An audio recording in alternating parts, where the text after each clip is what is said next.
Welcome back to the Cricket Today podcast on Tuesday, January 16th. Excited for another huge week of cricket.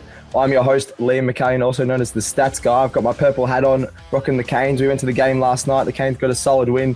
Didn't mean much, but it was still a solid win. I'm here with Marcus Bazzano. He got a picture with the Gal if you want to check that out. He was TikToking more than watching the game last night. How you going, Marcus? Yeah, I'm extremely tired and also a little confused at how the new bar works at the MCG. Yeah, I feel like I'm not going to get any of us criminalised, but there was something going on with that bar that you felt like you'd get some free drinks. We're also here with Leo Mullaly. He was up and about. He was also going through the TikToks more than the game, I reckon. How you going, Leo? Yeah, good, thanks, Stats Guy. And it was actually the Instagram filters that got a run through from me, not the TikToks, but yeah, I'm still loving it. Nah, we've got all bases covered there. I was watching the cricket. Keep an eye for the podcast. You guys were just doing awesome socials, so check them out on Instagram and TikTok as well. There was some good fun on there. Today, best time of year. BBL heating up, as I mentioned in the last couple of episodes, really close to the finals. We've got some matches that are going to decide some of the finals, including the qualifier at the end of this week. Today, we're going to cover all things that happened overnight in that Big Bash game that we went to, the Hurricanes versus the Stars. The Stars may or may not have crumbled again. We're going to include this with the fun wrap-up, some SuperCoach BBL, a bit of a fun game, a blind ranking, which we love doing on here, and then another prediction for the game tonight. So let's get right into it. Stars versus Hurricanes. Leo, what happened there with the scores? And, just go through it, would you please? Well, it was the McDermott and Wade show early, wasn't it? They was.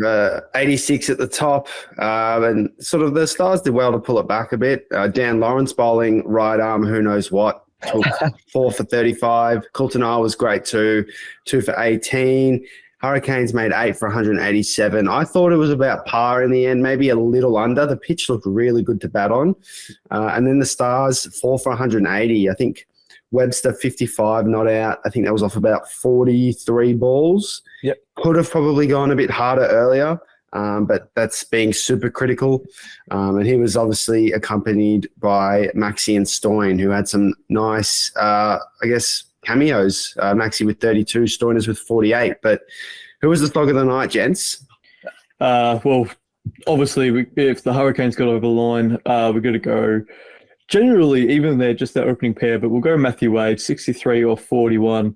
They just really set the game up for the Hurricanes and built a really nice platform for them to hit a decent score. But I thought, although they played particularly well with the bat, the Stars bowling was absolutely horrendous. And I just thought that they approached that game a little bit like a charity match. They knew that the season was done, and they kind of took the foot off the gas, particularly with the ball early on, and even in the field a little bit. I'm not sure what Scott Boland is doing, if he's wearing spikes in his shoes or not. But it wasn't great from the Stars, but Matthew Wade's my slog of the night, and we'll move over to Jaffa of the day, Stats Guy. Jaffa of the day.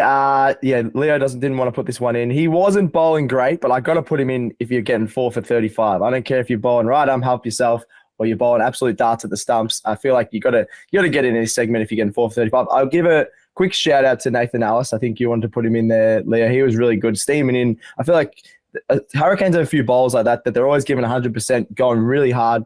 He did really well. And then Coulter as well. I feel like he's been around for a long time, 36 now, but you know what you're going to get, especially on the G, with that really nice pitch. He was bowling slow balls and things like that really slowed the Hurricanes down a couple of times. So he was really solid. But I got to put Dan Lawrence in. The man is not even listed as a bowler on SuperCoach. He got 4 for 35. He's only listed as a batsman, which is pretty nuts. Yeah, pulled the score back for the Stars, and I think, just really solid. He has that weird action, so that's why I'm all for him. He's in the Paddy Dooley, the Peter Hatzogger. There's a lot of weird actions going on last night. Even Nathan Ellis, he puts his hands up before he bowls, like he has 2 run-ups in one. So, any guy that has a funny run-up and can get 4 for, I'm all for that. So that's my Jaffa of the day, lads. Let's go to your favourite part of the show, Leo. What have you got for us to finish off for this segment?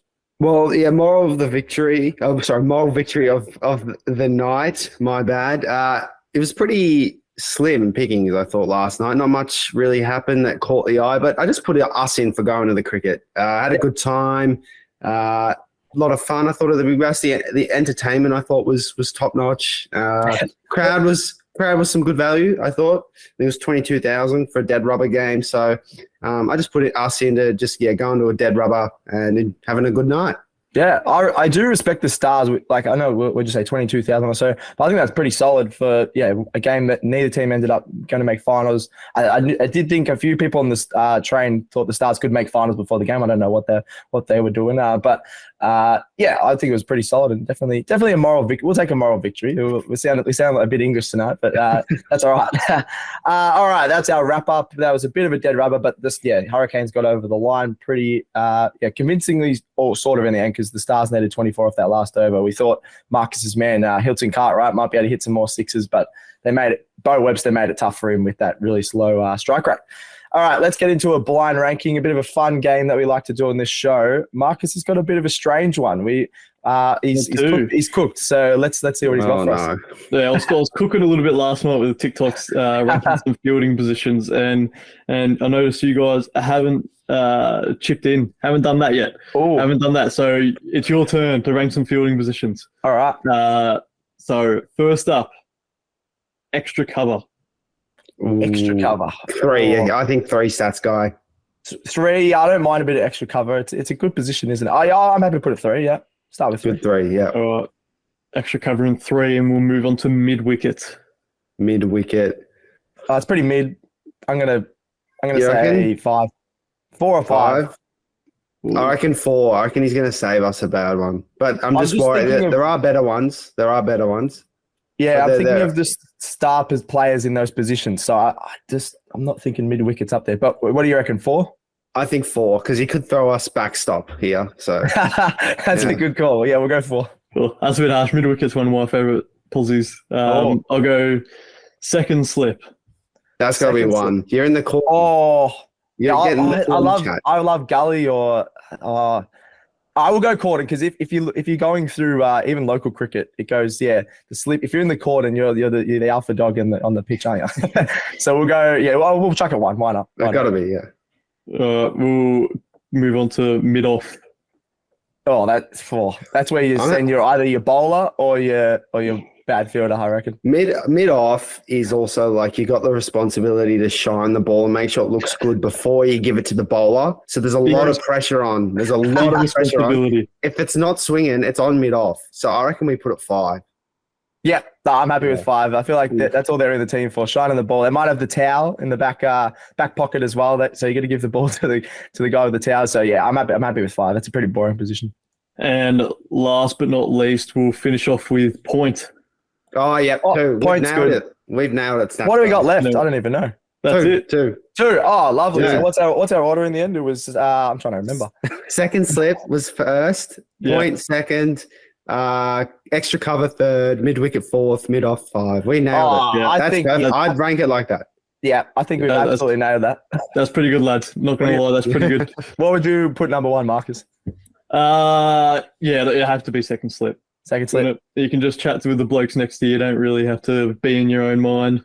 Yeah, and then until you drop one in there, you're in there. So I think that that's pretty good. Rate that. Right. Thanks for the bit of blind ranking, Marcus. That was good fun. Check it out on the TikTok as well. Marcus has done a fun one there with 10 fielding positions. I reckon there's a few controversial ones in there. So have a look at it and see what he's done. All right, let's finish off with SuperCoach, my favourite part of the show, SuperCoach segment for the Sixers are playing the Scorchers tonight. Actually, the other way around, the Scorchers home game. So a bit of SuperCoach, only the last few games of BBL SuperCoach, so we're a bit excited about that. So let's have a look at your pick, Leo. Who are you picking for the Scorchers versus Sixers? Yeah, back to the well. Aaron Hardy, 160,700. So he scored over 50 SuperCoach points in all but one round this year. And I think the round he didn't was mid-40s. Yep. So super consistent, averages 42 with the bat. But he's also captain, so he's slowly trusting himself more with the ball, I feel. See him open a few times. But for me, this is a game where I can just see him making 50-odd runs, taking 2 wickets, and sort of a great performance from one of the, I guess, up-and-coming Australian talents. So I'm on Hardy tonight. What about you, stats guy? I'm going to stick with the Scorch. I'll give a quick shout-out to Jack Edwards. I brought him in a couple of rounds ago, and he's been really solid. I said he's not having the best season in the actual stats in the Big Bash, but in terms of his form with the ball, he's getting close to a wicket per game, and then 20 runs he's averaging. So he's pretty solid. But my main one is going to be Ashton Agar. I absolutely baked him a couple of weeks ago saying I don't think he should be in anyone's Supercoach side, but he's bounced back. He's got a 3-round average of 84, had that huge 177 round across the 2 games still, but it was a great round just a couple of rounds ago. And then he backed that up with another 50 against 50 points that is in Supercoach against the Heat. I feel like if he can score sort of those big scores against some of the top teams, he can do it against the Sixers, who are obviously third on the ladder as well. So yeah, 150,000. I think that's a bit of a steal for Ashton Agar. He's starting to turn the ball. Even since that pitch that was turning a lot, he's actually been turning it a bit more. I don't know if he's changed his technique at all, but he's looked awesome. So he's going to bowl his 4 overs, really economical as well, which helps your Supercoach. He's had multiple games of under 20 runs conceded off his 4 overs. Even had that 2 for 6. If he can get another 2 for, I reckon he's going to get another 2 for 18 or 2 for 22 or something like that. And he'll have really good Supercoach score with those economical figures. So I've got to go Big Ashton. All right, Marcus, who are you going with? I'm looking at another young talent out from WA, Cooper Connolly. He started the season low 80,000s. He's 124,100 now. He had a really good first game of the season, Supercoach-wise, and then dropped off a little bit after that throughout the middle part of the season. But in his last 3 games, he's actually been quite well in performing Supercoach points. His scores of 48, 119, and 50 in his last 3 games, and he can chip in with both the bat and the ball. So. Looking for some extra points, so I reckon Cooper Connolly is a decent shout. Yeah, don't mind that. We've said this all season. You just got these young Scorchers guys who are going to absolutely dominate over the next couple of years. I feel like, like we've said before, they're never going to drop off out of that top 2 even. I was going to say top 4, but they're just so good. And a few of those guys, like we said, performed in the final in BBL 12. All right, that's our Supercoach picks. Pretty Scorchers bias, but that's fair enough when they've got a lot of really good Supercoach talent there. So let's go Scorchers versus Sixers. Who's going to win, lads? I feel like we might be all picking the same one here, but we'll have a look. The winner of this one plays the Heat in the qualifier, actually. So the Heat have already qualified on top, so they get to host a qualifier. It is in the Gold Coast, which is a bit controversial with the Aussie Tests playing against West Indies at the Gabba, so they have to play away from their home ground.